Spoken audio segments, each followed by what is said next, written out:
الحمد للہ وکفا والصلاة والسلام علی عباده الذین اصطفى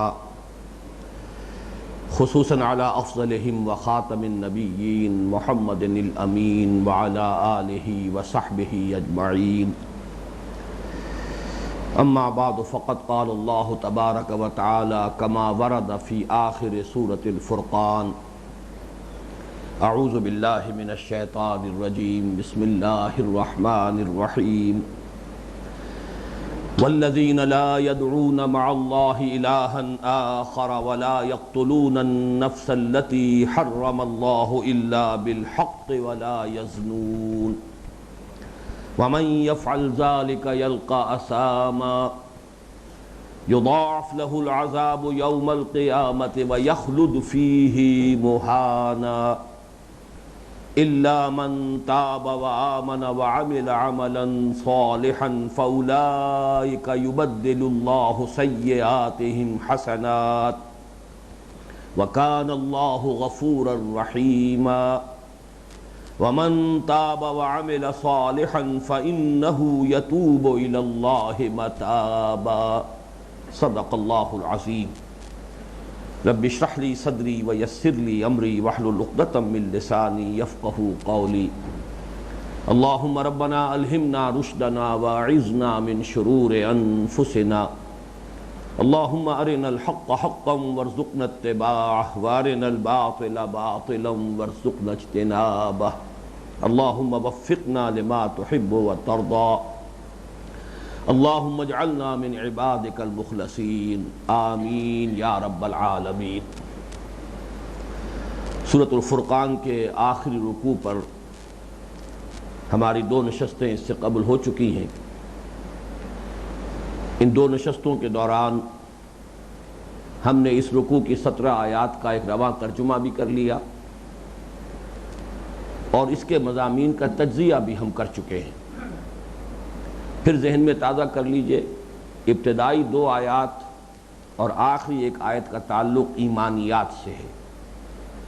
پہلی 2 آیات جن کا ہم مطالعہ کر چکے ہیں، ان میں ایمان باللہ یا معرفت خداوندی کے حصول کے جو طریقے قرآن مجید میں بیان ہوئے ہیں اور جو ہمارے اس منتخب نصاب کے حصہ دوم کا اہم ترین مضمون ہے، اس کا خلاصہ آ گیا ہے۔ اس کے بعد کی 5 آیات میں جو ہمارے اس منتخب نصاب میں اس درس کا اصل مضمون ہے، یعنی ایک بندہ مومن کی تعمیر شدہ شخصیت، ایک میچور شخصیت، اس کے دل آویز خد و خال کیا ہے۔ 5 آیات میں 4 خد و خال بیان ہو چکے۔ پھر ذہن میں تازہ کر لیجئے، سب سے پہلے تواضع اور انکساری، وعباد الرحمن الذین یمشون علی الارض ہونا، تکبر، غرور، عجب سے پاک ہو جانا اور اس کے برعکس تواضع اور انکساری کی روش اپنانا۔ دوسرا وصف حلم اور حکمت، جذباتیت میں نہیں، مشتعل مزاجی نہ ہو، بلکہ اگر کوئی مشتعل مزاج لوگ، جذباتی لوگ الجھنا چاہیں تو ان سے خوش اسلوبی سے رخصت اختیار کرنا اور بحثم بحثہ اور زدم زدہ میں ملوث نہ ہونا، حلم اور وقار اور حکمت۔ تیسرا بس تہجد، قیام اللیل، والذین یبیتون لربہم سجدا وقیاما، یہ بمقابلہ ہے 5 وقتہ نماز جو ہے فرض، اس لیے کہ پہلے درس میں سارا زور اس پر ہے۔ چوتھی چیز وہ کہ جو حدیث نبوی میں جو وارد شدہ الفاظ ہیں اس کے اعتبار سے عنوان مقرر کر رہا ہوں، القصد فی الفقر والغنا، والذین اذا انفقوا لم یسرفوا ولم یقتروا وکان بین ذلک قواما۔ اس کے درمیان میں ایمان بالآخرہ کے ضمن میں، جہنم کے ضمن میں جو الفاظ آئے ہیں، اور اسی کے مقابل میں بعد میں جو 5 آیات میں پھر 3 یا 4 اوصاف بیان ہوں گے بندہ مومن کی دل آویز شخصیت کے، ان کے ضمن میں جنت کے بارے میں جو الفاظ آئیں گے، میں کل عرض کر چکا ہوں کہ یہ منفرد مقام ہے اس تعبیر کے اعتبار سے کہ جہنم وہ جگہ ہے کہ جو مستقل جائے قرار ہی نہیں، تھوڑے سے عارضی قیام کے اعتبار سے بھی نہایت اس کی خوفناکی جو ہے اور اس کی ہولناکی جو ہے وہ شدید ہے۔ اور جنت وہ مقام ہے کہ تھوڑے سے دیر کے قیام کے لیے ہی نہیں، مستقل قیام کے لیے بھی وہ نہایت دل آویز ہے، اس کی رعنائی میں، اس کے حسن میں، اس کی دلچسپیوں میں کبھی کوئی کمی واقع نہیں ہوگی۔ سات مستقرم و مقامہ، بمقابلہ حسنت مستقرم و مقامہ۔ اس کے بعد میں نے عرض کیا تھا کہ چونکہ جوف اللیل کا لفظ بھی ہمارے کل کے درس میں آیا تھا کہ تہجد اصل میں وہ نماز ہے جو رات کے پیٹ میں پڑھی جائے، رات کے کسی سرے پر نہیں، رات کے پیٹ میں۔ اسی طرح اس رکوع کا ایک جوف ہے، جوف الرکوع اس کو میں کہہ رہا ہوں، 4 آیات پر مشتمل ہے۔ اس میں فلسفہ دین کے 2 نہایت اہم موضوع آئے ہیں، اور یہ جوف جو ہے یوں بھی سمجھ لیجئے کہ میں ایک لفظ اور استعمال کر رہا ہوں، اس کے حوالے سے اصل میں ان حقائق کو ذہن کی گرفت میں لانا اور پھر استحضار اس کا آسان ہو جاتا ہے۔ یہ گویا کہ اس رکوع کی ناف ہے جس سے کہ یہ رکوع جو درس آئے گا ہمارا سورہ بنی اسرائیل کا، جو 3 اور 4 رکوع پر مشتمل ہے، اس کے ساتھ جڑا ہوا ہے۔ اس لیے کہ یہی 3 چیزیں جو ہیں در حقیقت یہ جب پھیلیں گی، ان کی جب وسعت ہوگی، تو جو سورہ بنی اسرائیل کے 3 اور 4 رکوع کے اندر اسلام کے معاشرتی نظام کی جو بنیادی جو صفات بیان ہوئی ہیں کہ ویلیوز کیا ہیں کہ جن کو پروموٹ کیا جانا ہے، اور وہ سوشل ایولز کیا ہیں جن کو ایریڈیکیٹ کرنا مقصود ہے اسلامی معاشرے میں، وہ در حقیقت اسی آیہ مبارکہ کے ساتھ اس کا تعلق ہے۔ وہ جو فلسفہ دین، اور یہ میں نے واضح میں کر چکا ہوں کہ فلسفہ ایمان اور شے ہے، فلسفہ دین اور شے ہے۔ ایمان دین کی جڑ ہے، دین اگر ایک عمارت ہے تو ایمان اس کی بنیاد ہے، فاؤنڈیشن ہے۔ دین اگر ایک درخت ہے تو ایمان اس کی جڑ ہے۔ اس اعتبار سے فلسفہ و حکمت ایمان یہ ایک اور شے ہے، اور اس کا تعلق جو ہے میٹا فزکس سے ہوگا، ایتھکس سے ہوگا، سائیکالوجی سے ہوگا، جبکہ فلسفہ دین اور حکمت دین یہ دوسری شے ہے، اس کا تعلق ہوگا سوشالوجی سے، پولیٹیکل سائنس سے، اکنامکس سے۔ یہ سوشل سائنسز ہیں، در حقیقت ان سے تعلق ہے فلسفہ دین کا، اور جو میٹا فزکس ہے اور جو سائیکالوجی ہے اور ایتھکس ہے، اس سے تعلق ہے، یا ایپسٹیمولوجی ہے، اس سے تعلق ہے فلسفہ ایمان کا۔ ان دونوں چیزوں کو بھی علیحدہ علیحدہ ذہن میں رکھنا چاہیے۔ وہ جو 2 اہم ترین موضوع ہیں فلسفہ دین کے اعتبار سے، ان میں سے پہلا ہے، جس کے لیے کل میں نے ایک لفظ استعمال کیا تھا، وہ گرامیٹیکلی غلط ہے، خالص صرف و نحو کے اعتبار سے وہ عنوان صحیح نہیں ہے۔ آج میں صحیح عنوان استعمال کر رہا ہوں، کبر الکبائر یا کبریات الکبائر۔ کبائر جو ہے کبیرہ کی جمع ہے، کبیرہ کہتے ہیں بڑا گناہ، صغیرہ اور کبیرہ، صغائر اور کبائر، یہ تصور موجود ہے دین میں۔ کچھ گناہ چھوٹے ہیں جو بغیر توبہ کے بھی خود بخود بھی معاف ہوتے رہتے ہیں، دھلتے رہتے ہیں۔ ان الحسنات یذہبن السیئات، انسان جب کوئی نیک کام کرتا ہے تو جو صغیرہ گناہ ہیں وہ خود اس کے نتیجے میں آپ سے آپ ختم ہوتے رہتے ہیں۔ انسان وضو کرتا ہے تو بہت سے گناہ دھل جاتے ہیں، آنکھوں کے کچھ گناہ جو ہے وہ دھل جاتے ہیں وضو کے ساتھ، لیکن یہ صغائر کبائر نہیں۔ کبائر وہ گناہ ہیں کہ بغیر توبہ کے ان کے معافی کا کوئی سوال نہیں۔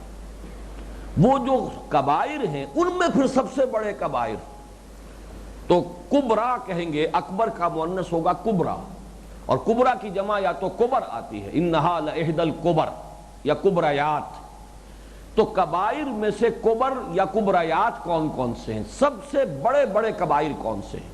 وہ ہے کہ جو اس مقام پر معین کیے گئے، والذین لا يدعون مع اللہ الہا آخر ولا يقتلون النفس التي حرم اللہ الا بالحق ولا يزنون۔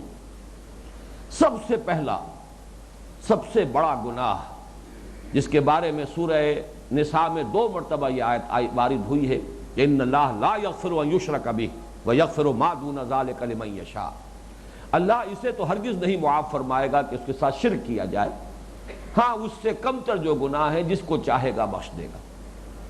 وہ شرک جو ہے یہ گویا کہ انسان کے نقطۂ نظر کو، اس کی سوچ کو، اس کے فکر ہی کو غلط رخ پر ڈھال دیتا ہے۔ تو گویا کہ یہ تو تمام گناہوں میں، تمام گمراہیوں میں سب سے بڑا گناہ اور سب سے بنیادی گمراہی۔ لیکن یہاں یہ نوٹ کر لیجئے کہ شرک کی جو بہت سی اقسام ہیں، یہاں اس میں سے دعا لغیر اللہ کا ذکر ہے، والذین لا یدعون مع اللہ الہا آخر۔ اس لیے کہ شرک بہت سے وہ بھی ہیں کہ جو غیر محسوس ہوتے ہیں، غیر شعوری ہوتے ہیں۔ ایک شخص نے نماز کا وقت آیا ہے، اذان اس نے سن لی ہے، پھر بھی وہ نماز کے لیے نہیں گیا، اپنے نفس کے تقاضے کو مقدم رکھا ہے اللہ کی پکار پر، گویا کہ اس نے شرک کیا ہے۔ لیکن یہ شرک وہ ہے کہ جو ہم استدلال سے اور منطق سے اور دلائل سے سمجھتے ہیں کہ یہ شرک ہو گیا، اس کی نیت شرک کی نہیں ہے۔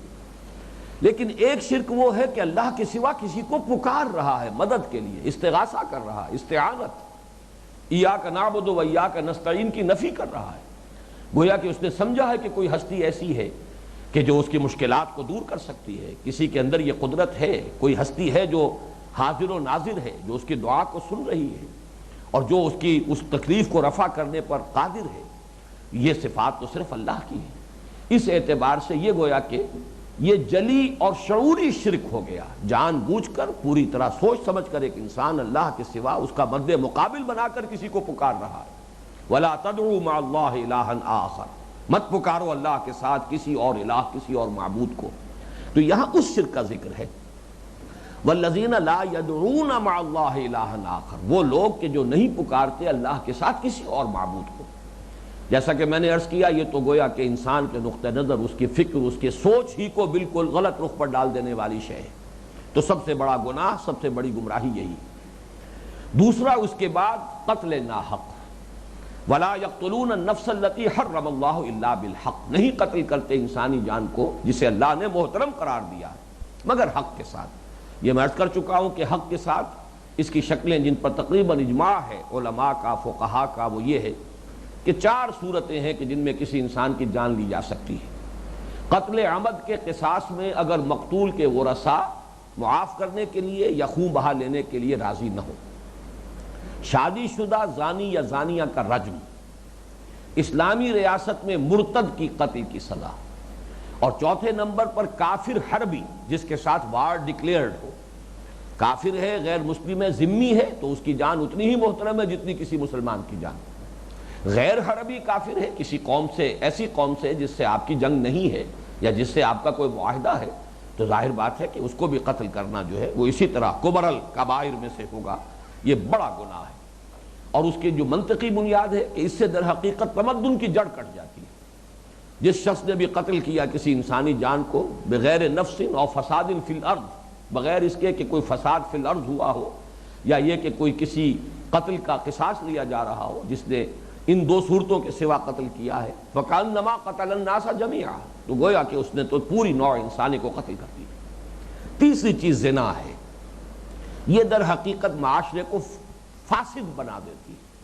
اس میں سے جو خیر ہے، بھلائی ہے، اچھے جذبات ہیں، باہمی اعتماد، مودت و رحمت کی فضا جو ہے اس کو ختم کر دینے والی شے۔ یہ سیکشول انارکی جو ہے کسی معاشرے کو، واقعہ یہ ہے کہ سڈاس بنا کر رکھ دینے والی شے۔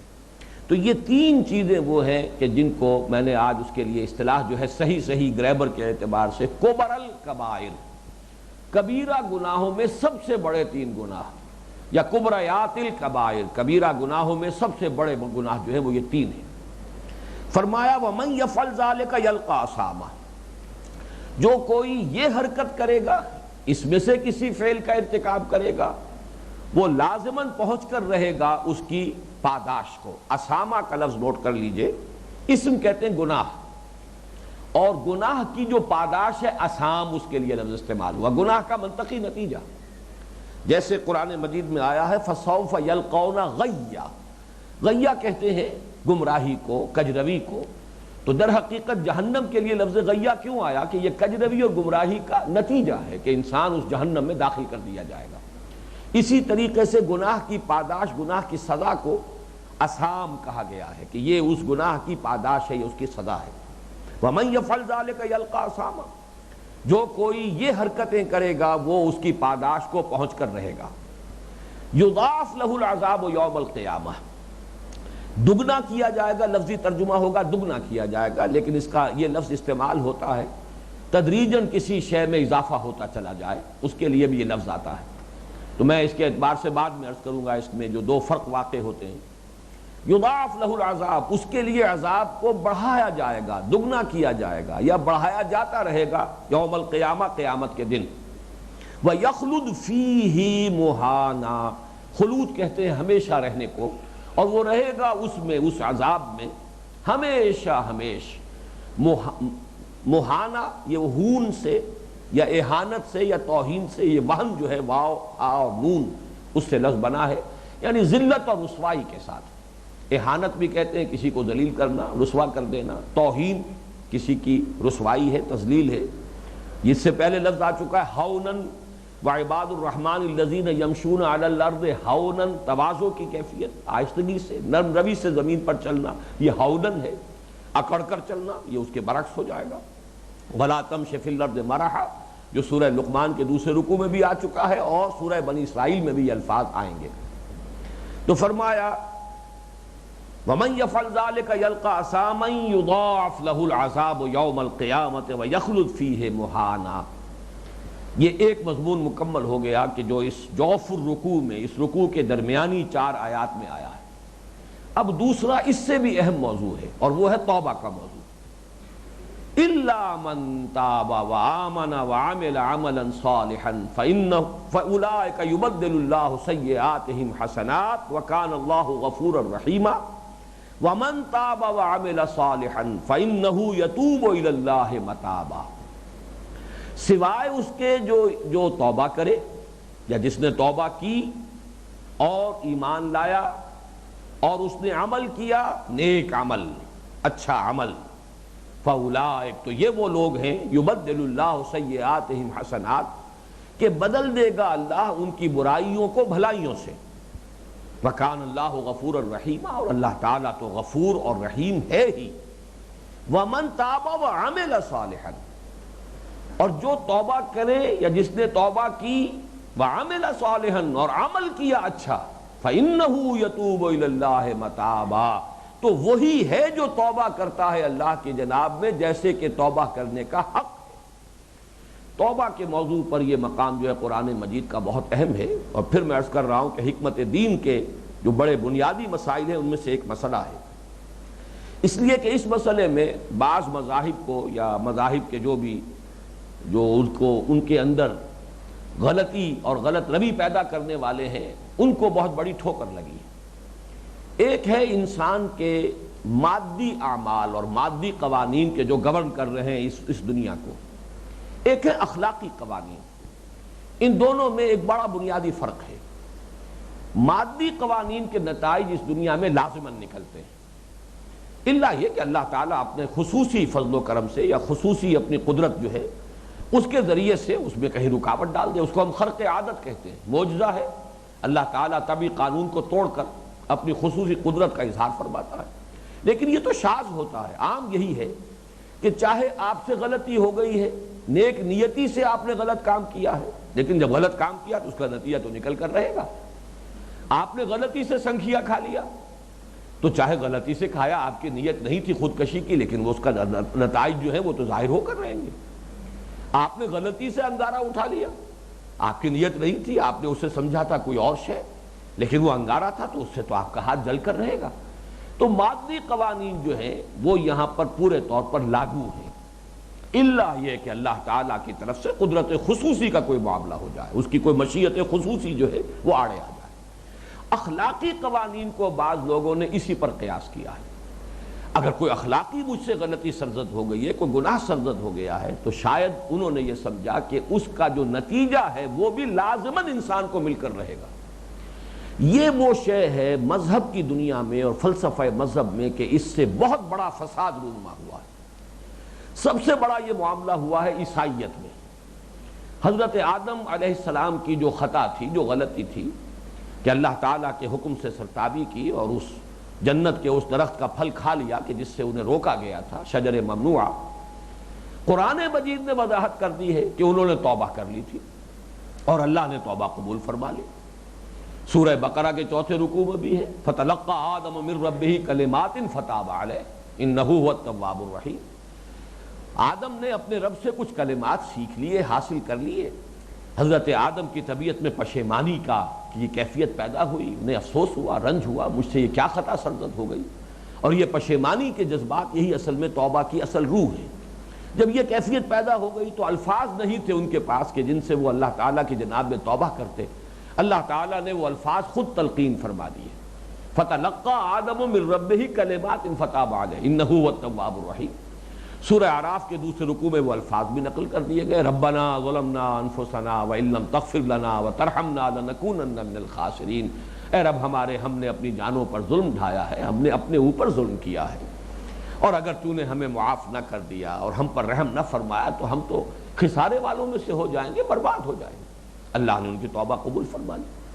اور توبہ کا یہ مقام ہے فلسفہ دین میں کہ التائب من الذنب کمن لا ذنب لہ، وہ اس کے اثرات بالکل ختم ہو جاتے ہیں، بلکہ اس مقام پر تو آئے گا کہ نہ صرف یہ کہ اثرات محو ہو جاتے ہیں بلکہ بدی کی جگہ نیکی کا اندراج ہو جاتا ہے، اس کے بالکل برعکس کیفیت ہے۔ توبہ اتنی عظیم حقیقت ہے، لیکن صرف اس ایک حقیقت کے نگاہوں سے اوجھل ہو جانے کے نتیجے میں عیسائیت کا پورا فلسفہ غلط ہو گیا۔ دی اوریجنل سن، وہ جو ہمارے جد امجد حضرت آدم اور حضرت حوا علیہ السلام سے جو خطا ہو گئی تھی، وہ خطا جو ہے اس کے اثرات لے کر ہر ابن آدم اس دنیا میں آ رہا ہے، کلین سلیٹ لے کر نہیں آ رہا، اس کی فطرت گناہ گار ہے، اس گناہ کے اثرات موروثی ہے جو لے کر چلا آ رہا ہے، جبکہ آپ کو معلوم ہے کہ اسلام نے واضح کیا ہے کہ کل مولود یولد علی الفطرہ فابواہ یہودانہ او یمجسانہ او ینصرانہ او کما قال صلی اللہ علیہ وسلم۔ نسل آدم کا ہر بچہ جو پیدا ہوتا ہے اس دنیا میں آتا ہے فطرت اسلام لے کر آتا ہے۔ میں نے بلکہ لفظ غلط استعمال کیا، کلین سلیٹ نہیں، پازیٹیولی نیکی کی بات لے کر آتا ہے، اس میں وہ روح ہے جو اللہ نے ودیعت کی ہے، وَنَفَخْتُ فِيهِ مِن رُوحِي، جس کا کہ رجحان ہے خیر کی طرف، جس کے اندر کہ اللہ تعالیٰ کی محبت کی دھیمی دھیمی آنچ موجود ہے، انہیرنٹ ہے، اس کے اندر موجود ہے، ودیعت شدہ ہے۔ اس اعتبار سے ہر بچہ جو آتا ہے کم سے کم لفظ جو ہے وہ یہ کہیے کہ کلین سلیٹ لے کر آتا ہے، وہ بعد میں اس کے والدین اسے یہودی بنا دے، ماحول کے اثرات سے وہ عیسائی بن جائے، ماحول کی وجہ سے وہ ہندو بن جائے، مجوسی بن جائے، بدھ مت کا پیروکار بن جائے، یہ بات کی بات ہے۔ بچہ جو پیدا ہو رہا ہے وہ تو فطرت اسلام کے ساتھ پیدا ہوتا ہے، تو زمین و آسمان کا فرق واقع ہو گیا۔ اب آپ کو معلوم ہے کہ اسی خشت اول چونہد معمار کج تا ثریا بھی رود دیوار کج، اس ایک غلط اینٹ پر دوسرا ردا، دوسرے پر تیسرا۔ جب ہر انسان پیدائشی طور پر گناہ گار ہے تو اب کیا کرے؟ اپنی کوشش سے تو وہ اپنی اس فطرت کے اندر جو ایک منفی پہلو لے کر وہ پیدا ہوا ہے، وہ اپنی کوشش سے اس کو دھو نہیں سکتا اس داغ کو، لہذا اللہ تعالیٰ کو پھر یہی واحد شکل ممکن تھی جو اختیار کرنی پڑی کہ اپنے صلبی بیٹے کو دنیا میں بھیجا، اسے قربانی کا بکرا بنا کر سولی پر چڑھوایا کہ جو لوگ بھی اس کو مان لیں گے اس کی طرف سے کفارہ ہو گیا۔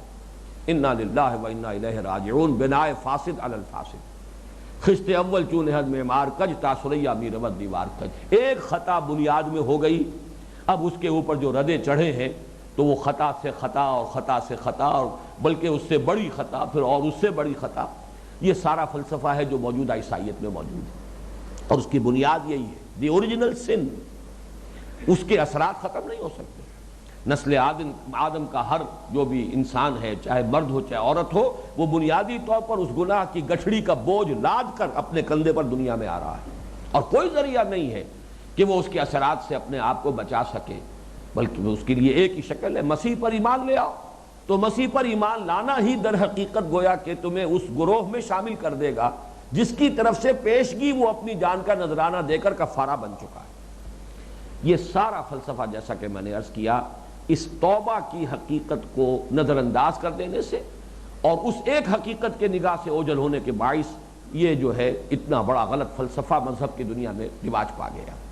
تو یہاں دیکھیے قرآن واضح کر رہا ہے کہ یہ جو کبر الکبائر ہیں، سب سے بڑے کبیرہ گناہ، یہ جو کبرایات الکبائر ہیں، ان کے بھی یہ نہیں ہے کہ لازمی اس کی سزا مل کر رہے، یہ نہیں ہے کہ اب اگر کوئی انسان سے غلطی ہو گئی ہے تو اب کوئی شکل ہے ہی نہیں اس کے ازالے کی، بلکہ یہ کہ راستہ کھلا ہے، الا من تاب وآمن وعمل عملا صالحا، سوائے اس کے کہ جو توبہ کرے اور ایمان لے آئے اور پھر عمل کرے اچھے عمل، تو اس کا نتیجہ کیا نکلے گا؟ نہ صرف یہ کہ گناہ معاف ہو جائے گا، بلکہ جیسا کہ میں نے عرض کیا مثبت طور پر فَأُولَٰئِكَ يُبَدِّلُ اللَّهُ سَيِّئَاتِهِمْ حَسَنَاتٍ، اللہ تعالیٰ اس کی برائیوں کو بھلائیوں سے بدل دے گا۔ اور یہ مضمون جو ہے اس سے پہلے سورہ آل عمران والے درس میں آ چکا ہے۔ اس کے معنی کیا ہے؟ در حقیقت برائیوں کو بھلائیوں سے بدلنے کے دو پہلو ہیں۔ ایک تو یہ کہ نامہ اعمال میں پہلے گناہ درج تھا، ایک دھبا لگا ہوا تھا، اس دھبے کو صاف کر کے وہاں پر نیکی کا اندراج ہو جائے گا۔ توبہ بہت بڑی نیکی ہے، گویا کہ اس سے نہ صرف یہ کہ نامہ اعمال کا وہ دھبا دھل گیا بلکہ اس کی جگہ پر نیکی کا اندراج ہو گیا۔ اور دوسری یہ کہ دامن کردار پر جو اثرات تھے اس گناہ کے، اللہ تعالیٰ ان کو بھی زائل کر دے گا، دامن کردار کو دھو کر پاک صاف کر دے گا۔ اولئک یبدل اللہ سیئاتہم حسنات وکان اللہ غفورا رحیما۔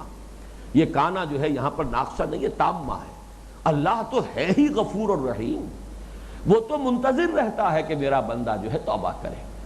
اب اس ضمن میں آپ کو بعض احادیث سنانا چاہتا ہوں۔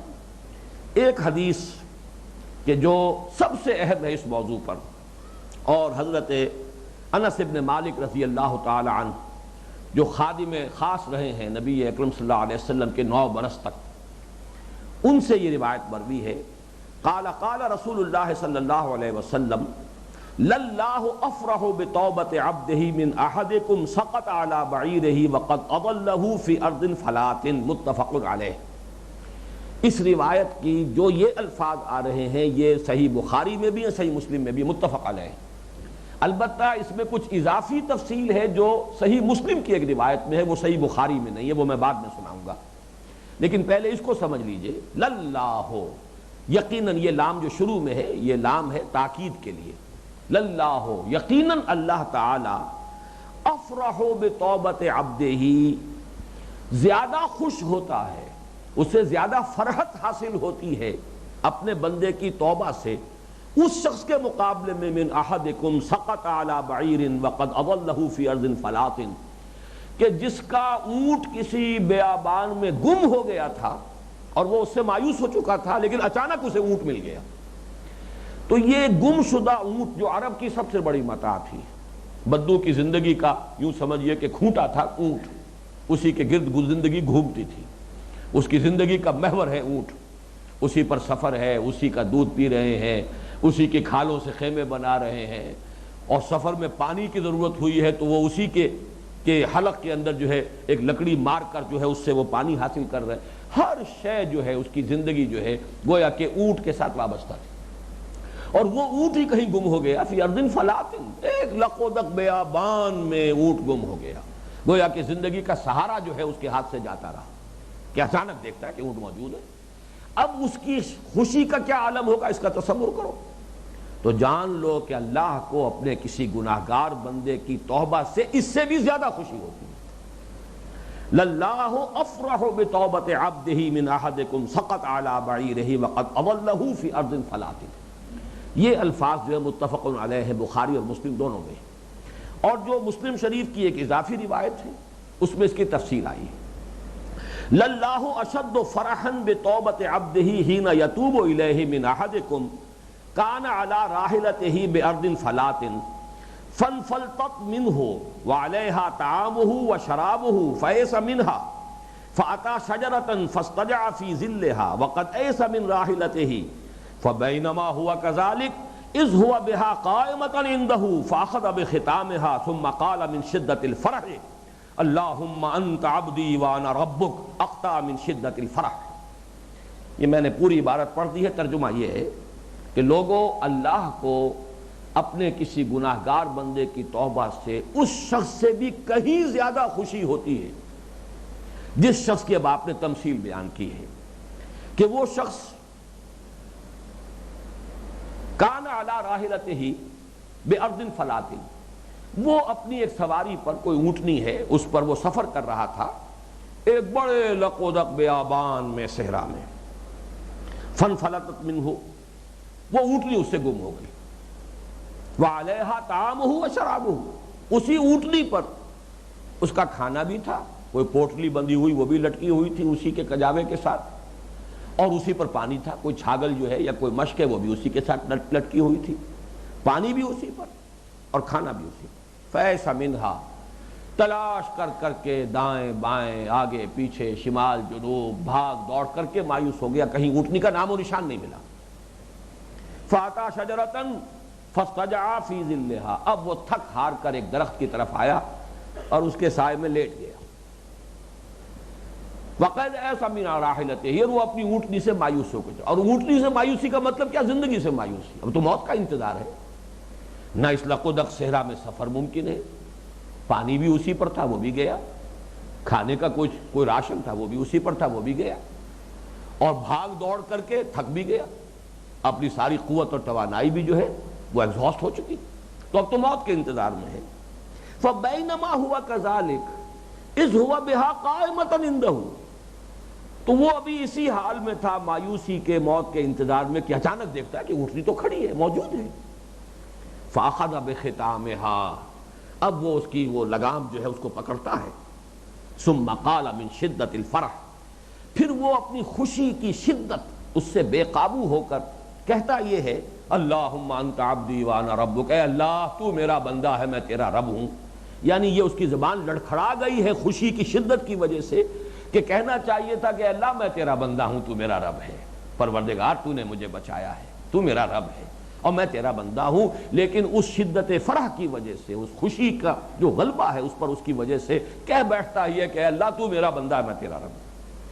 یہ تمثیل، اس کی بلاغت کو دیکھیے کہ اللہ تعالیٰ کو، وہ پروڈیگل سن کی ایک کہانی جو ہے وہ بھی بائبل کی بہت سے لوگوں نے پڑھی ہوگی، در حقیقت یہ اسی اعتبار سے کہ گناہگار بندے کی توبہ اللہ کو کتنی عزیز ہے، اللہ کو کتنی پسند ہے۔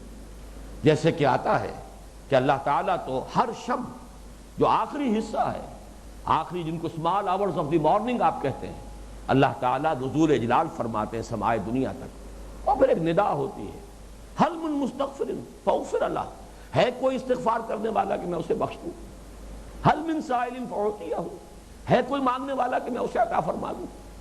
ہم تو مائل بے کرم ہے، کوئی سائل ہی نہیں، راہ دکھلائیں کسے، رہنو منزل ہی نہیں۔ یہ ہے اللہ کا معاملہ اور یہ ہے توبہ کی عظمت۔ اسی طرح ایک حدیث ہے حضرت ابو موسیٰ اشعری سے رضی اللہ تعالی عنہ کہ حضور نے فرمایا ان اللہ یبسط یدہ باللیل یتوب مسیء النہار، اللہ تعالیٰ تو اپنا ہاتھ پھیلاتا ہے رات کے وقت کہ دن میں جن لوگوں نے گناہ کیے ہیں وہ توبہ کر لیں، اور وہ دن کے وقت بھی اپنا ہاتھ پھیلاتا ہے وَيَبْسُطُ يَدَهُ بِالنَّهَارِ لِيَتُوبَ مُسِيءُ اللَّيْلِ، اور وہ دن کے وقت بھی اپنا ہاتھ جو ہے وہ پھیلاتا ہے کہ ہے کوئی جو رات کو گناہ کا کرنے والا تھا اور اس نے اس سے توبہ کی ہو۔ حَتَّى تَطْلُعَ الشَّمْسُ مِن مَغْرِبِهَا، یہاں تک کہ سورج جو ہے مغرب سے طلوع ہو جائے، یہ آثار قیامت میں سے ہے، وہ بڑی علامتیں کہ جس سے کہ ظاہر ہو جائے گا کہ اب قیامت آیا چاہتی ہے، ان میں سے ایک علامت جو ہے وہ یہ ہے کہ سورج بجائے مشرق کے مغرب سے طلوع ہوگا، یعنی جب تک وہ قیامت۔ اسی طریقے سے ایک اور حدیث، ایک تو وہ قیامت آئے گی جب اس کے آثار شروع ہو جائیں گے تو توبہ کا دروازہ بند ہو جائے گا، ایک جیسا بارہا ہمارے ان دروس میں آیا ہے کہ ایک چھوٹی قیامت بھی ہے اور وہ موت کا وقت ہے، نزع کا عالم، جیسے کہ حضور نے فرمایا من مات فقط قامت قیامتہ، جو مر گیا جس کی موت آ گئی اس کی قیامت تو واقع ہو گئی۔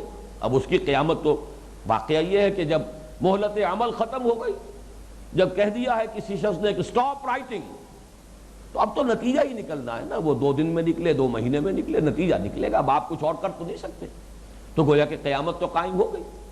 اس پہلو سے اس جو قیامت صغریٰ ہے، انسان کی انفرادی قیامت موت، اس کے بارے میں بھی حدیث ہے، اور یہ حضرت عمر بن الخطاب رضی اللہ تعالی عنہ، عبداللہ ابن عمر بن الخطاب رضی اللہ تعالی عنہما سے ہے۔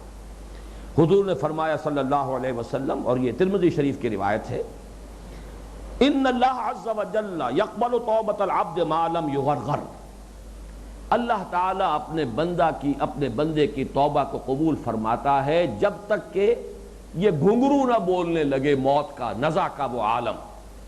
کلا اذا بلغت التراقی وقیل من راق وظن انہ الفراق، یعنی جب موت کے آثار شروع ہو جائیں اب توبہ کا دروازہ بند ہو گیا، جب قیامت کے آثار شروع ہوں گے وہ اجتماعی طور پر بھی پوری نوع انسانی کے لیے بھی توبہ کا دروازہ بند ہو جائے گا، لیکن اس وقت تک یہ توبہ کا دروازہ کھلا ہوا ہے۔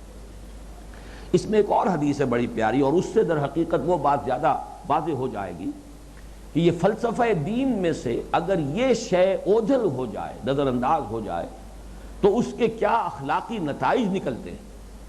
یہ حدیث جو ہے بخاری اور مسلم دونوں میں موجود ہے، یعنی متفق علیہ ہے، حضرت ابو سعید خدری سے رضی اللہ تعالی عنہ۔ یہ طویل حدیث ہے، میں اس کا خلاصہ بیان کر رہا ہوں کہ پچھلی امتوں میں ایک شخص تھا، بڑا ظالم جابر، اس نے 99 قتل کیے تھے، لیکن پھر اسے کہیں کوئی احساس ہوا، اس نے کہا کہ کوئی بڑے سے بڑا عالم اس وقت دنیا میں کون ہے، میں اس سے ایک بات پوچھنا چاہتا ہوں۔ اسے بتایا گیا فلاں شخص ہے، بڑا عالم ہے، بڑا راہب ہے۔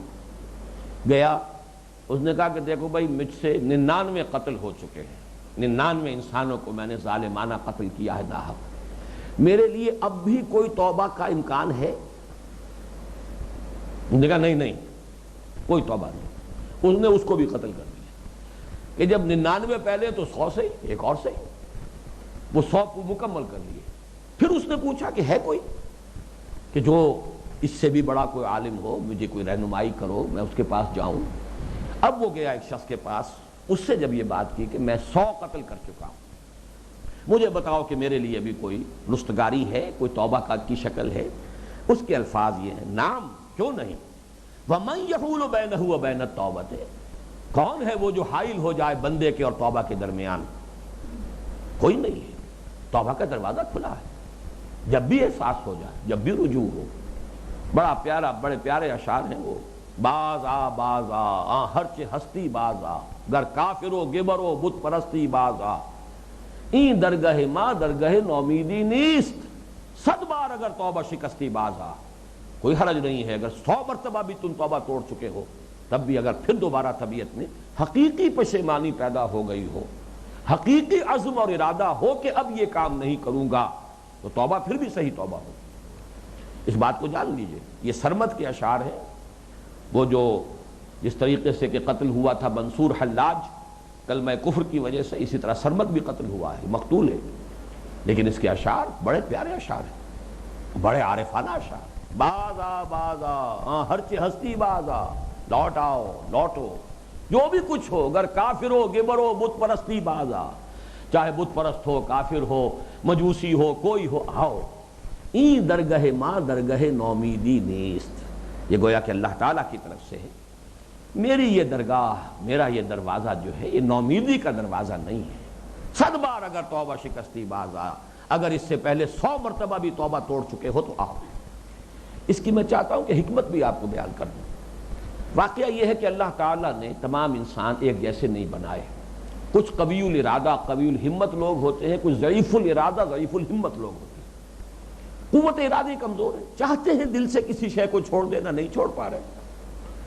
صحیح ارادہ ہے، پشیمانی ہے، ندامت ہے، ایک کام کو چھوڑنے کا فیصلہ کر لیا ہے، عزم مصمم ہے، چھوڑ دینا ہے، لیکن کچھ دنوں کے بعد پھر استقامت نہیں رہتی، نہیں کھڑے رہتے، پھر پاؤں پھسل جاتا ہے، پھر کہیں غلط حرکت سرزد ہو جاتی ہے، تو توبہ کا دروازہ بند نہیں ہوگا۔ توبہ کی صحت کی شرائط میں ابھی بیان کروں گا، ابھی میں وہ شخص کے، اس راہب کے بڑے پیارے الفاظ ہیں وہ آپ کو اور سنا دوں۔ اس نے کہا کیوں نہیں، نعم، وَمَن يَحُولُ بَيْنَهُ وَبَيْنَ التَّوْبَةِ، کون ہے وہ جو حائل ہو جائے بندے کے اور اس کی توبہ کے مابین؟ انطلق الى ارض کذا وکذا فإن بها اناسا یعبدون اللہ تعالی فاعبد اللہ معهم۔ اس نے مشورہ بھی دیا کہ دیکھو تم فلاں جگہ چلے جاؤ، فلاں علاقے میں، وہاں اللہ کے نیک بندے آباد ہیں، وہ اللہ کی عبادت کرتے ہیں، بھلے لوگ ہیں، وہاں چلے جاؤ۔ ولا ترجع الى ارضک فإنها ارض سوء، اس لیے اپنی زمین کی طرف، اپنے علاقے کی طرف نہ جاؤ، وہ بری جگہ ہے، وہاں تم جاؤ گے اپنی توبہ پر قائم نہیں رہ سکو گے، پھر وہاں کے ماحول کے اثرات ہوں گے، تم فلاں جگہ چلے جاؤ۔ طویل حدیث ہے، لیکن میں نے یہ اس لیے بتایا کہ واقعہ یہ ہے کہ اگر انسان کے لیے یہ توبہ کا دروازہ کھلا نہ رہے تو اصلاح کے لیے ہمت اور ارادہ یہ پیدا نہیں ہو سکتا۔ اب ستیہ ناس تو ہو گیا، جو ہماری کولوکیل لینگویج میں، جہاں ستیہ ناس وہاں سوا ستیہ ناس، جہاں 99 قتل ہو گئے تھے ایک اور سے، اب جو بھی ہے جہنم میں جلنا ہی ہے ہمیشہ ہمیش کے لیے، تو کچھ اور لذت جو ہے وہ حاصل کر لو دنیا میں۔ لیکن توبہ وہ شے ہے، التائب من الذنب کمن لا ذنب لہ، جس نے حقیقی توبہ کی ہے وہ ایسے ہے کہ جیسے اس نے کبھی کوئی گناہ کیا ہی نہیں تھا۔ اب اس میں ذرا نوٹ کیجئے، توبہ کی کچھ شرائط ہیں۔ اس آیت مبارکہ میں وہ شرائط کن الفاظ میں آئی ہیں؟ الا من تاب تابا یتوبو کے معنی ہے لوٹنا، آبا یعوب اوبن لوٹنا۔ جب حضور آتے تھے کسی سفر سے واپس گھر کی طرف، آئبونا تائبونا لربنا حامدون، یہ بھی مسنون ایک ذکر ہے، ہم آ رہے ہیں، لوٹ رہے ہیں اپنے گھر کی طرف، اپنے رب کی طرف بھی رجوع کرتے ہوئے۔ تو یہ کیفیت ہے، بڑی پیاری یعنی حدیث ہے یہ۔ تو توبہ آبا یعوب اوبن تابا یتوب توبتن، یہ تقریباً ایک ہی مفہوم ہے۔ توبہ معنوی طور پر رجوع ہے، آبا یعوب جسمانی طور پر، مادی طور پر کہیں سے لوٹنا ہے۔ تو من تابا جو لوٹے پلٹے، وآمنا اور ایمان لائے، یہ بہت اہم بات ہے، اس لیے کہ گناہ اپنی اصل حقیقت کے اعتبار سے کفر ہے، ایمان حقیقی کی نفی ہے۔ اب وہ حدیث یاد کیجئے جو سورۃ العصر کے ضمن میں ہم پڑھ چکے ہیں، لا یزنی الزانی حین یزنی وہو مومن، کوئی زانی حالت ایمان میں زنا نہیں کرتا۔ ولا یشرب الخمر حین یشرب وہو مومن، کوئی شرابی حالت ایمان میں شراب نہیں پی سکتا، نہیں پیتا۔ ولا یسرق السارق حین یسرق وہو مومن، کوئی چور حالت ایمان میں چوری نہیں کرتا۔ یعنی اگر ایمان حقیقی دل میں ہو تو کیسے ممکن ہے کہ اللہ کا حکم توڑ دے انسان؟ ایک کانسٹیبل کھڑا ہوتا ہے چوراہے کے اوپر تو اس وقت آپ اس قانون جو ہے، جو ٹریفک لاز ہے، انہیں نہیں توڑتے۔ جسے یقین ہو کہ اللہ ہے، حاضر ہے، ناظر ہے، مجھے لوٹ کر لازماً اس کے حضور میں جانا ہے، کوئی جائے فرار نہیں ہے، کوئی بچانے والا نہیں ہے، گناہ کیسے ہوگا؟ یہ تو کیفیت کمزور پڑتی ہے، زائل ہو جاتی ہے، تب گناہ کا صدور ہوتا ہے۔ تو معنوی اعتبار سے گناہ معصیت کفر ہے، لیکن قانونی اعتبار سے نہیں۔ بس یہ خوارج کو مغالطہ ہو گیا تھا ان احادیث کی بنیاد پر، جن میں سے ایک حدیث میں نے آپ کو سنائی، من ترک الصلاۃ متعمدا فقد کفر، جس نے جان بوجھ کر نماز چھوڑ دی وہ کافر ہو گیا۔ یہ کافر معنوی طور پر کافر ہے، قانونی طور پر کافر نہیں۔ تارک صلاۃ کافر نہیں ہے، ہاں منکر صلاۃ کافر ہو جائے گا، انکار کر دے کہ نماز ہے ہی نہیں دین میں، اب کافر ہو جائے گا۔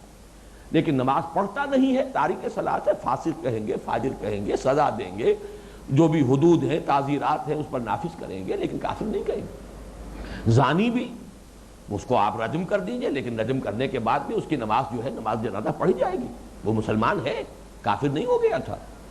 چور کا ہاتھ کاٹ دیجئے لیکن مسلمان رہے گا، پہلے بھی مسلمان تھا، پھر بھی مسلمان ہے، دوران چوری بھی مسلمان ہے۔ تو ایک ہے ایمان معنوی، ایمان حقیقی، اس کے اعتبار سے واقعتاً جب تک کہ وہ زائل نہ ہو جائے قلب میں سے، گناہ کا صدور ممکن نہیں۔ اس لیے فرمایا کہ گناہ کے بعد توبہ، الا من تاب و آمنا، تجدید ایمان ہو رہی ہے۔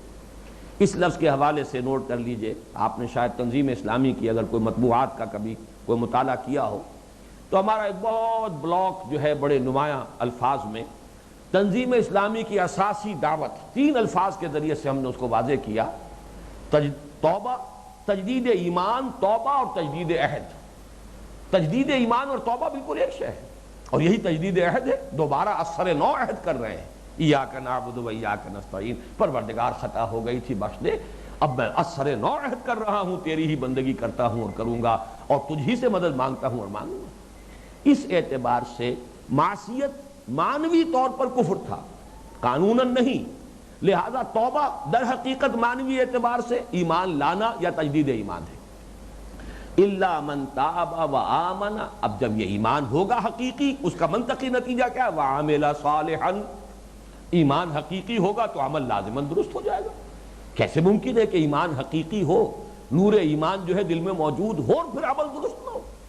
وہ ایمان تو دھیلے کی قیمت نہیں اس کی کہ دل میں ایمان ہو اور پھر عمل درست نہ ہو، وہ تو منطقی نتیجہ ہے۔ الا الذین آمنوا وعملوا الصالحات وتواصوا بالحق وتواصوا بالصبر۔ تو یہ جو شرائط یہاں بیان ہوئی ہیں، فَأُولَٰئِكَ يُبَدِّلُ اللَّهُ سَيِّئَاتِهِمْ حَسَنَاتٍ وَكَانَ اللَّهُ غَفُورًا رَحِيمًا، جو اس طور سے توبہ کرے گا اللہ اس کی برائیوں کو بھلائیوں سے بدل دے گا، اور اللہ تو ہے ہی بخشنے والا اور رحم فرمانے والا۔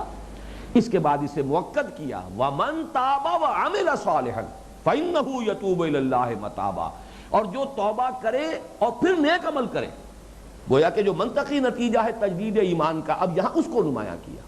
یہاں پر آمنا کا لفظ تو نہیں لائے، لیکن پہلی بات اور تیسری بات جو منطقی نتیجہ ہے اس کا تجدید ایمان کا، اسے نمایاں کر دیا۔ وَمَن تَابَ وَعَمِلَ صَالِحًا، جو توبہ کرے اس کا عمل اب درست ہو جائے۔ اچھے عمل کرے. فَإِنَّهُ يَتُوبُ إِلَى اللَّهِ مَتَابًا، تو وہ ہے شخص کہ جو توبہ کرتا ہے اللہ کی جناب میں جیسا کہ توبہ کرنے کا حق ہے. تو توبہ کی اس حقیقت کو جو علماء نے جو اس کے لیے شرائط بیان کی ہیں، بس 1 منٹ میں وہ اور میں بیان کر دوں تاکہ یہ مضمون مکمل ہو جائے. وہ یہ ہے کہ اگر تو معصیت ہے حقوق اللہ کے ضمن میں، نماز ہے، روزہ ہے، حقوق اللہ ہے، تو 3 شرطیں لازم ہیں توبہ کی صحت کے لیے کہ جو کوتاہی ہوئی ہے اس پر حقیقی ندامت اور پشیمانی ہو. موتی سمجھ کے شان کریمی نے چن لیے قطرے جو تھے میرے عرق انفعال کے. نمبر 2 عزم مصمم ہو کہ دوبارہ یہ کام نہیں کروں گا. اور نمبر 3 ایک مرتبہ ضرور اس کام کو چھوڑ دے، پھر اگر ضعف ارادہ کی وجہ سے دوبارہ کہیں اس کا پاؤں پھسل جائے وہ بات دوسری ہو جائے گی، لیکن ایک مرتبہ ترک معصیت لازمی ہے.